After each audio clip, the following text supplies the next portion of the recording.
So today we're going to talk about from skin to brain, the science of the super patch.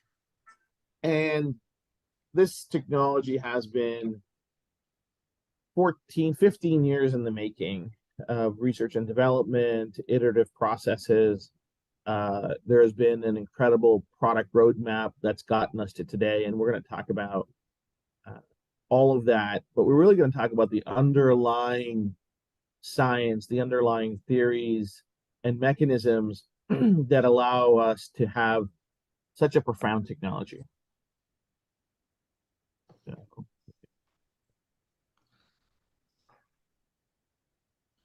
So there's some premises that I think make a lot of sense that we all as healthcare providers and professionals will understand, that optimal neurology is a primary requirement for optimal health, right?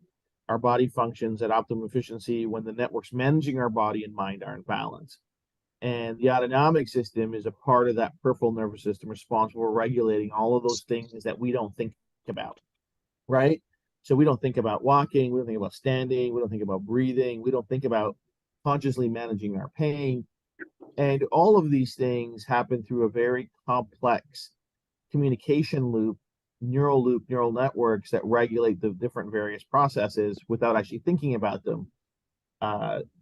Unfortunately, genetics, injury, illness, drugs, stress, and other trauma factors compromise this system, and misalignment within the communication of the neural networks can trigger dysregulation of physiological, emotional, and psychological function. So what does this mean? So in the big scheme of things, our neurology controls everything, right?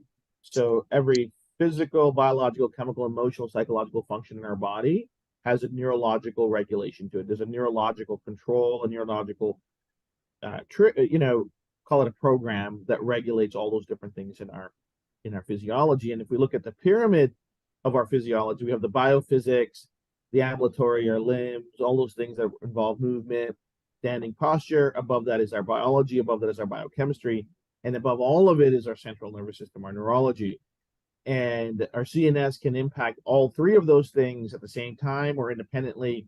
And there's usually a cascade of wellness. If things are, if the CNS and our mind is working, if healthy neurology, we're going to see a cascade of wellness.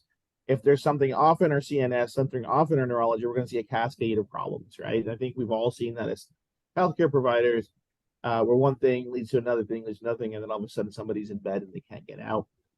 But I think these are all table stakes of us understanding what makes our technology and what makes the science so profound, right? So how does our neurology impact our health? Optimal neurology equals optimal function. So when our neurology is optimized, when it's operating its best possible level, whatever that level is for each individual, we're gonna have a pain-free life. We're gonna have more energy. We're gonna have the best possible sleep. We're gonna have better mobility, more vitality, more strength. We're gonna have better posture and stability. Cognitive performance is gonna be optimal.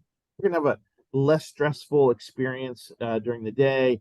Our mood's going to be better, and our metabolism, among other things, is going to be optimized. When our neurology is not functioning optimally, we're gonna feel it, and we're gonna see it, right? We're gonna have aches and pains. We're gonna have low energy. We're gonna wake up tired because we didn't sleep well. Mobility is going to be challenged. We might even have neuropathy issues. Recovery from illness, recovery from injury is going to be compromised. We're going to absorb that stress, that oxidative, that horrible thing that it does to our body. We're going to see cognitive decline, whether it's memory, whether it's recall, whether it's, executive function, decision making. Metabolism gets compromised. Mood and anxiety obviously become impairing factors in a quality of life, right? So we want to get to the green. We want to get out of the orange and the red. We want to have a vital, healthy neurology, right?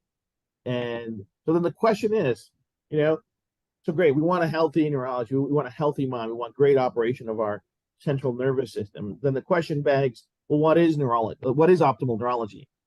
How do you measure it, right? How do you identify it? And how do you help it? So these are all the questions that we were asking in 2009 and 2010, and since we started, R&D. Okay, so how do we get to what's healthy, what's optimal? because we got to be able to identify where it's a level set and where to get to, right? So we took some unique approaches to solving that problem. So measuring optimal neurology. So the gold standard for normative EEG is the Loretta database in the University of Zurich. It's managed by the Key Institute, and it's a database of over 200,000 EEG readings from age 2 to 85. Okay, now that's a lot of data. Okay, and this is the data that's used to investigate neural networks, to come to an understanding of how are those neural networks organized, how are they developing, how are they out of this regular function, and really it's the backbone of EEG studies and biofeedback research. Okay, this is where they go to understand the function of our mind as a normative database, and we've been using and studying the data here going on to 15 years now. So we reached out to them and at the very beginning of our journey because I wanted to understand what causes neurological dysfunction and how do you control that communication. So what is obvious to us, and I think obvious to everybody in this call, is that the language of our mind is brain waves. Alpha, beta, delta, theta, gamma. That's how our mind communicates with itself internally, with the different networks that exist. And that's how it sends information from the central nervous system through its peripheral nervous system, through action potentials and neural signals. And that was the question that I was asking of leading scientists and neuroscientists of, okay, because of my mom's MS condition, to talk to me about these signals. They're saying that, well, because of demyelination, the neural signal isn't getting through. And my question is, well, what's the neural signal, right? You keep saying that, oh, the water's not getting through the pipes. Well, talk to me about the water. Talk to me about that information. And what became abundantly clear was that in 2009, 2010, 2008, our understanding, the world's understanding, science's understanding of the neural code was very rudimentary. We knew something was happening, and then we could see the brain waves, but it wasn't clear enough in terms of actually how the communication happened and what was the actual bits and bytes of information. But we knew the data was there, so we had the data to start working on it. And what did we do from that point? So our approach to understanding, so we developed some proprietary algorithmic analysis tools. So basically, I'm a geek. I was in I'm a software engineer by education, by training. I worked in encryption and security software for a long period of time.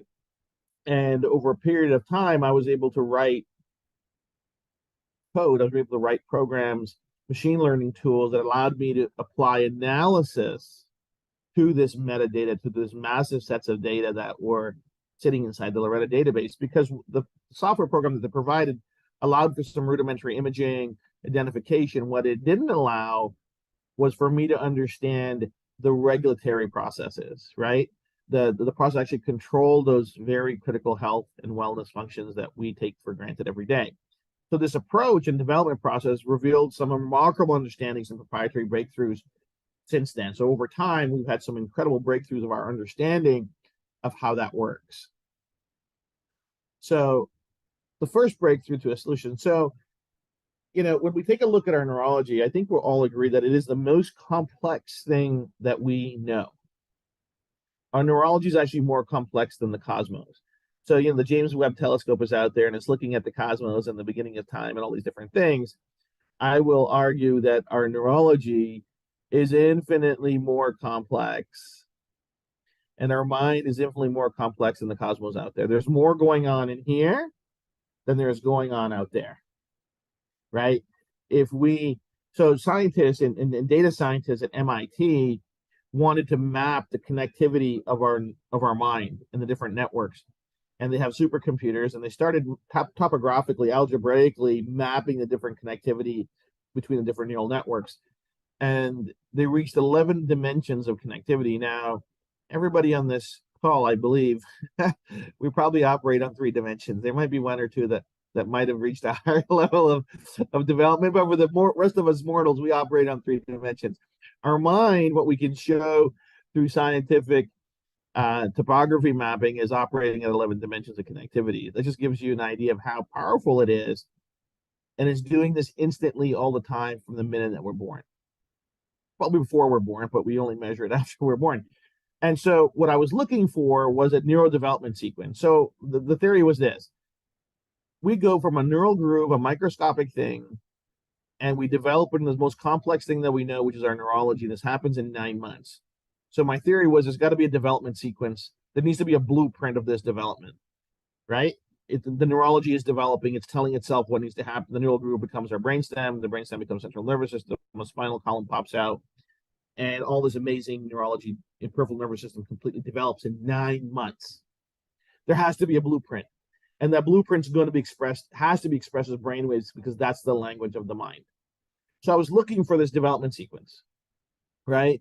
And over a period of 3 years, we finished the coding. In another 3 years, we were able to find the neurodevelopment sequence that I believe leads to the development of this different autonomic functions that we take for advantage. So this is proprietary information. This took years and years to find and develop and to fine tune. We don't share this information because this really is the core understanding and intellectual property that we have. So, but that wasn't enough.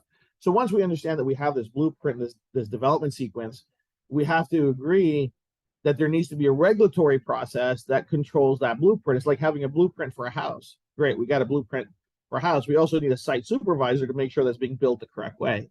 Our neurology might, and this is all thinking like an engineer, that yeah, we have this code is doing a bunch of calculations, but there needs to be a checksum to make sure those calculations are happening correctly.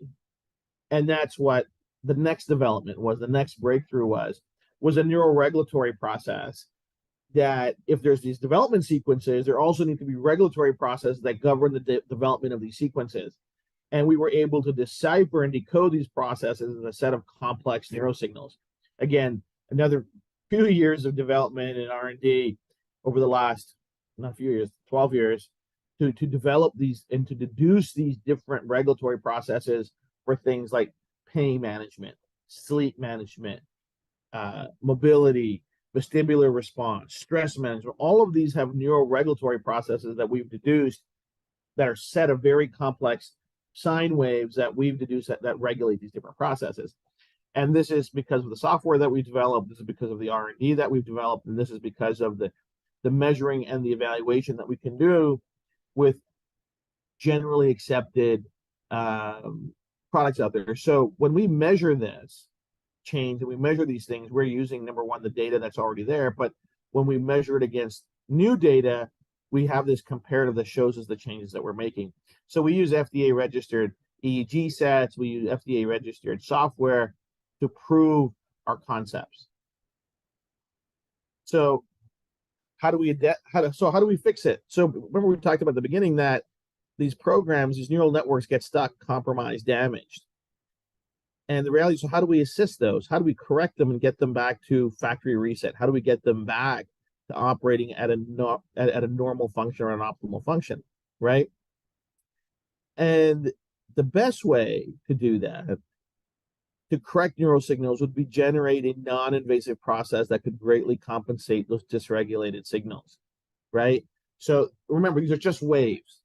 And if we want to influence waves, we have to rely on interference, wave interference. It's just interference math. You have constructive interference and you have destructive interference. Constructive interference is when you can introduce a new signal to a previous signal, just waves, that'll help correct or amplify its function. A destructive signal is one that comes in and actually flatlines and it makes it zero. So we want to know, how do we affect and correct those complex signals and get them back to normal function? And the best way that we figured out was to generate compensatory signals to do that. So how do we do that? What options do we have? So how do you generate compensatory signals to our body? We can send electrical shock through our system. Hopefully that might do something. It's quite painful.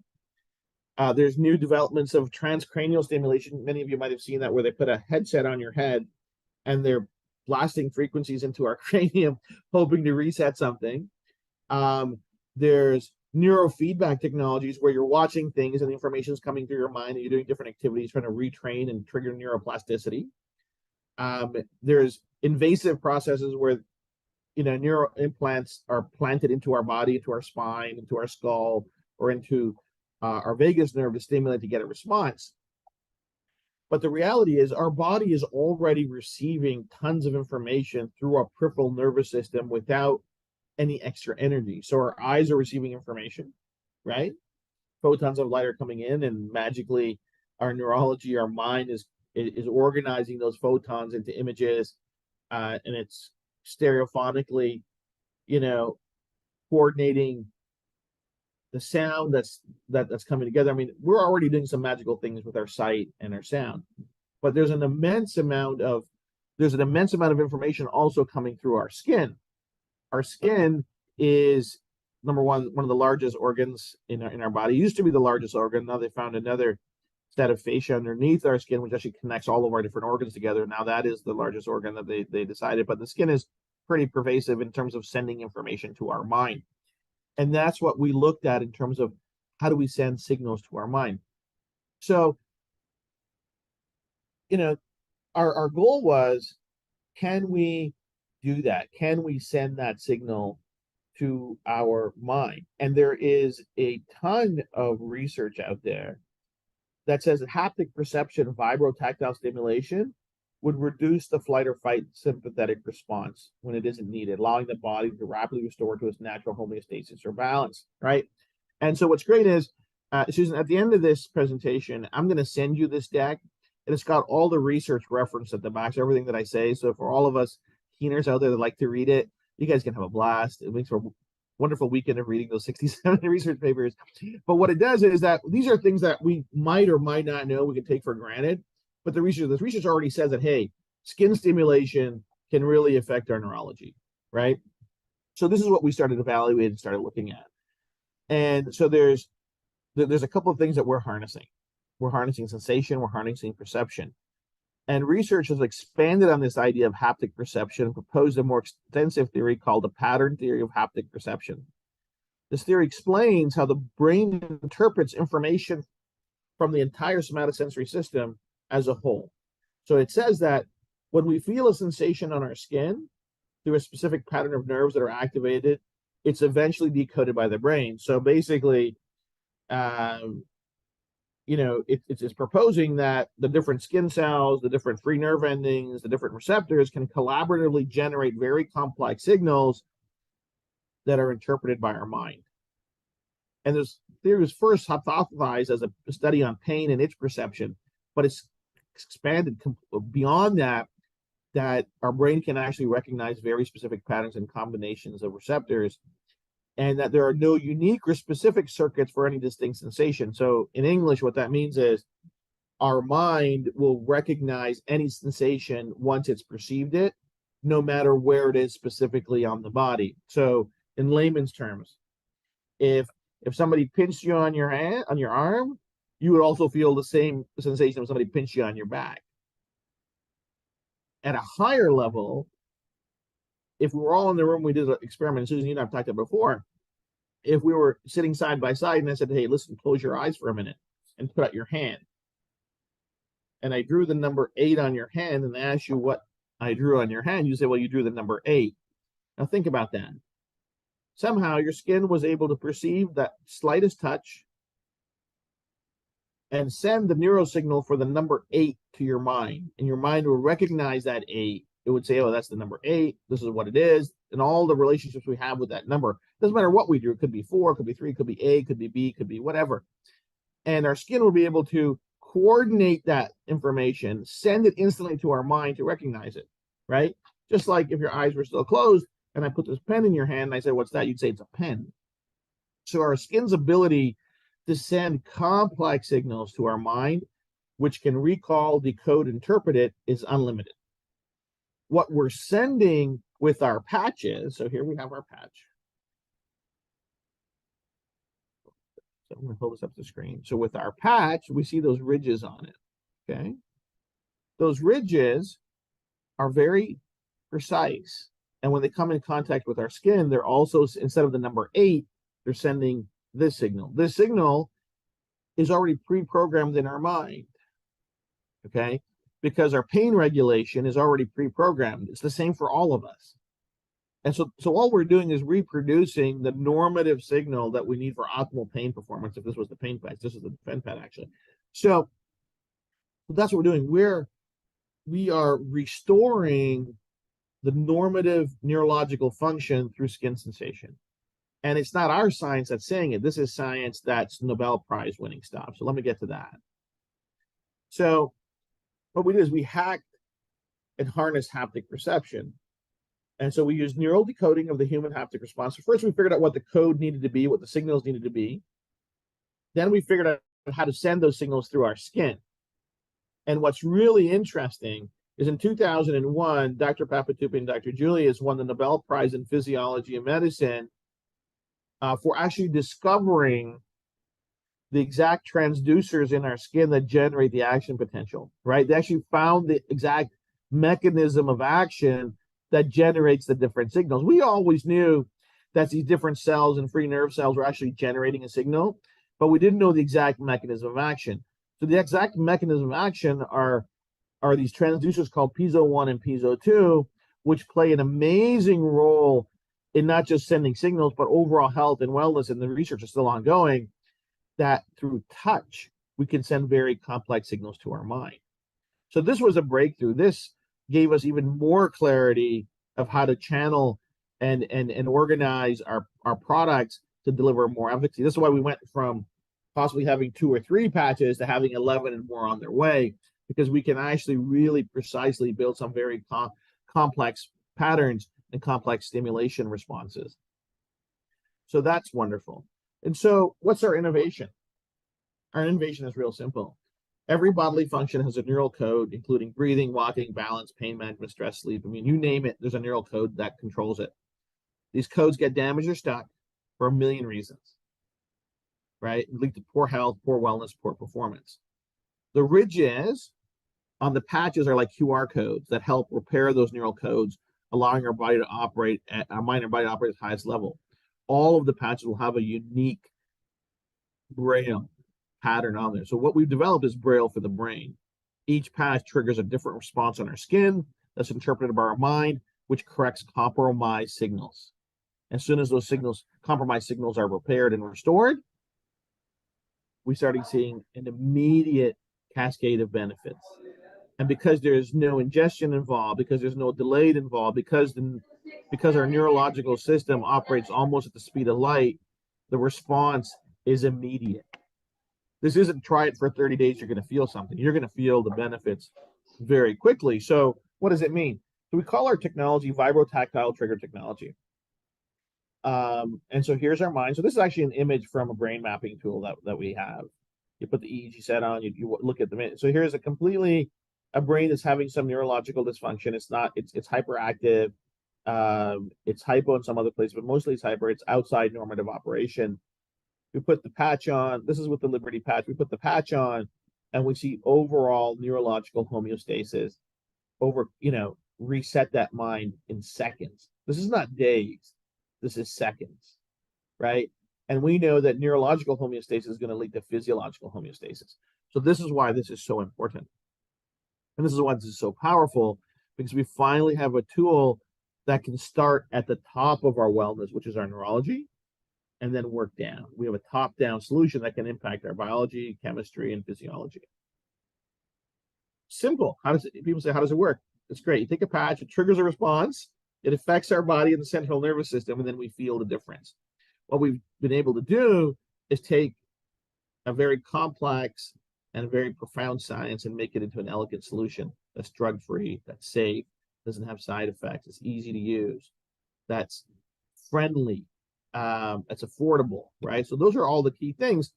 And what we've done to validate all of these claims is we've done a number of studies and more on the way that validate the efficacy of our technology, because as healthcare practitioners, we understand that we need to be able to validate the claims that we make, right? So this isn't saying, hey, trust me. This is like, we've done the work, we've invested in the R&D, we've invested in the proof of it and the validation of it. So we can say we have improved power and strength. We can say we have improved balance stability. We can say we have improved pain and discomfort management.